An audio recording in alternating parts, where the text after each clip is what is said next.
नमस्कार, मैं नसीम खान। आप देख रहे हैं जेके भारत टीवी। उत्तर प्रदेश में लगातार बारिश से बिगड़े हालात के बीच आज उप मुख्यमंत्री केशव प्रसाद मौर्य ने किया हवाई सर्वेक्षण। बाढ़ से प्रभावित इलाकों में लिया जायजा। हवाई सर्वेक्षण के बाद बाढ़ राहत केंद्रों का भी किया दौरा। राहत शिविरों में ठहरे लोगों से की सीधी बातचीत। उप मुख्यमंत्री ने पूछा, आपको भोजन, पानी, चिकित्सा और अन्य सुविधाएं मिल रही हैं या नहीं। स्थानीय प्रशासन को दिए सख्त निर्देश।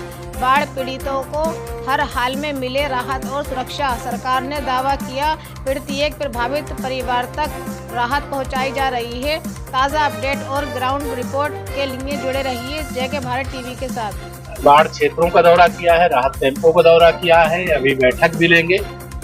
और बाढ़ तो निश्चित तौर से 2013 में जो आई थी उसका रिकॉर्ड लगभग तोड़ने की ओर दिखाई दे रही है।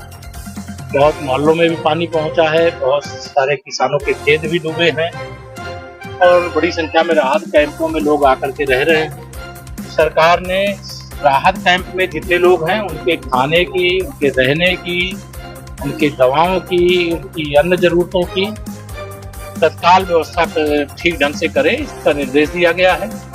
और जो बाढ़ पीड़ित हैं उनको आश्वस्त करना चाहते हैं कि सरकार उनके साथ खड़ी है और उनकी हर समस्या को सरकार देख रही है। और जिनका कोई नुकसान होगा बाढ़ खत्म होने के बाद उसका भी आकलन किया जाएगा और उसकी क्षतिपूर्ति भी जो किया जाएगा।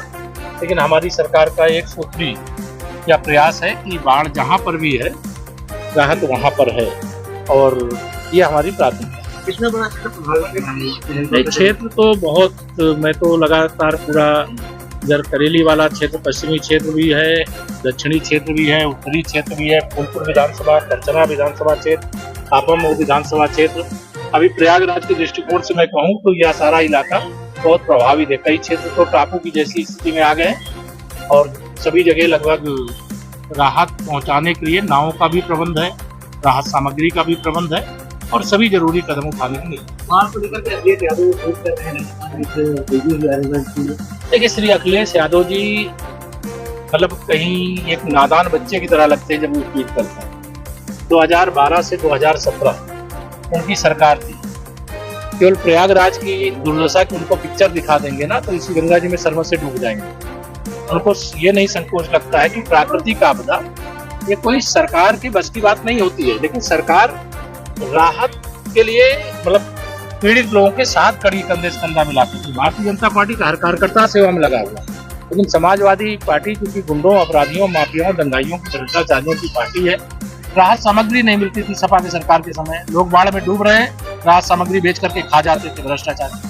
लेकिन आज सबको राहत सामग्री भी मिल रही है, उनको आवास की सुविधा, उनके भोजन की सुविधा, उनके दवाई की व्यवस्था, जहाँ बाढ़ है वहाँ नाव की व्यवस्था और जो भी आवश्यक जरूरत है सारी जरूरतों को पूरा करने के प्रभावी निर्देश दिए गए हैं। और श्री अखिलेश यादव जी से यही कहूंगा कि प्राकृतिक आपदा अर्थात बाढ़ जैसे मामले में राजनीति न करें और बाढ़ हो, भूकंप हो, सुनामी हो, यह किसी सरकार और किसी व्यक्ति के बस की बात नहीं होगी। और अपना कार्यकाल याद करें और नहीं याद आ रहा है तो पुराने पिक्चर निकाल के देख लें। आप सबके चैनल में भी पड़ी होंगी, उनके मोबाइल में भी पड़ी होंगी, लेकिन उसको देखेंगे तो शर्मिंदा हो जाएंगे। इसे इस समय की चर्चा कर रहे हैं जब विकास भी हुआ है।